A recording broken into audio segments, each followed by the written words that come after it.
แบบเราว่าไม่หรอแล้วมันสงสารค่ะน่าสงสารมันเผ็ดมากครับอะไรเนี่ยคือพวกเราแบบว่าสภาพการศึกษา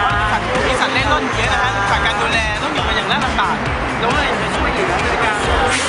นี่ค่ะกล่องรับบริจาคค่ะกล่องรับบริจาคฮะเราไปปรึกษากับมนุษย์ผู้ใจบุญมาฮะก็คือคนเหล่านี้นะฮะโรงงานตั้งแต่เช้าเส้นจังสวยอย่างว่า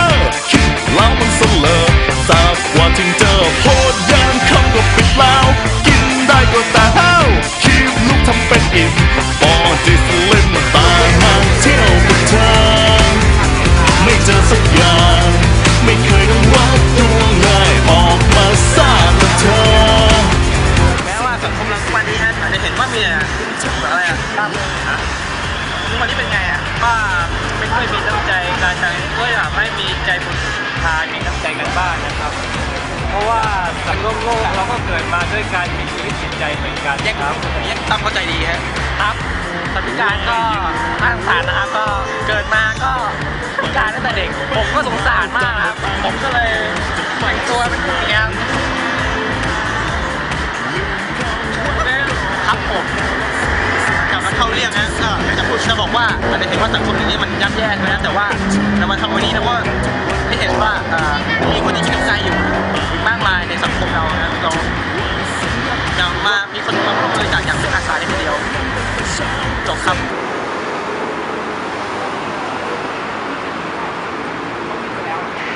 ไม่ปิดหรอกเขาบอกให้ไปอะไรที่ฝ่ายสายขอไปที่ฝ่ายสายเขาบอกฝ่ายสายปิดแล้ว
And I told you how I feel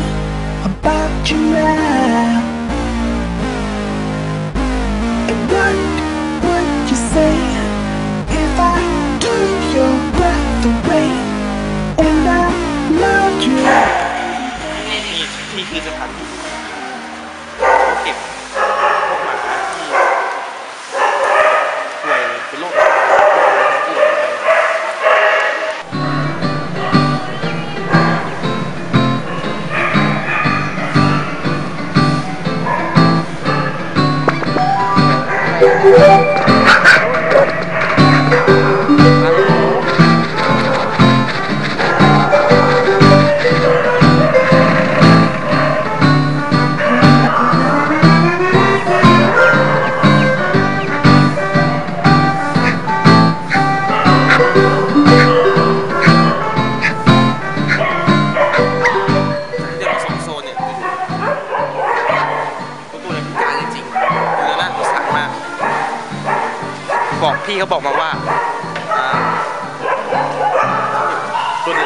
มาฮะผมทิ้งน้องเอาไว้ที่นี่เพราะว่ามีคนเก็บมาให้เจอแล้วก็เก็บมาให้นี่เดียว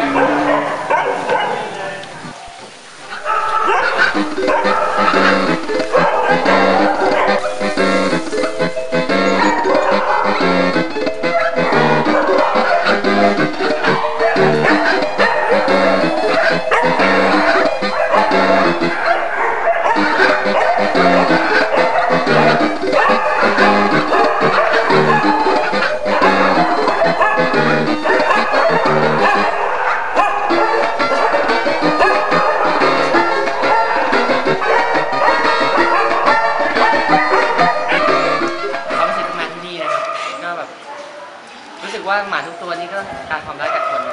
บางตัวมันก็ดุบางตัวก็กลัวคนอาจจะมีแบบว่าเหตุผลฝังใจมาก่อนไม่ยอมเลยไม่ยอมไปไหนไม่ยอม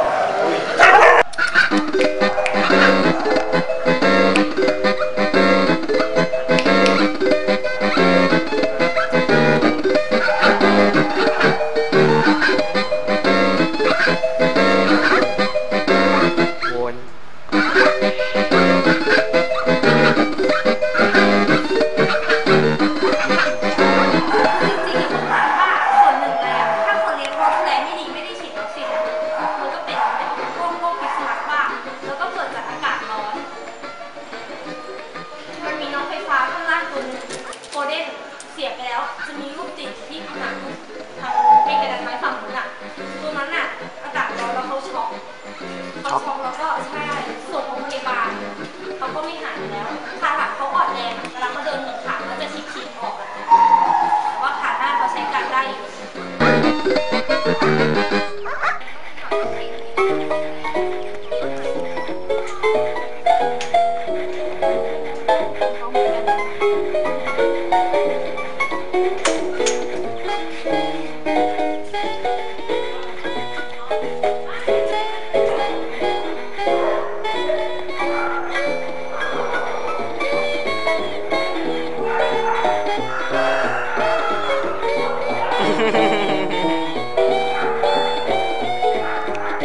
ใส่แมวไม่ได้กินปลาเค็มเซ่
โรงงานตั้งแต่เช้า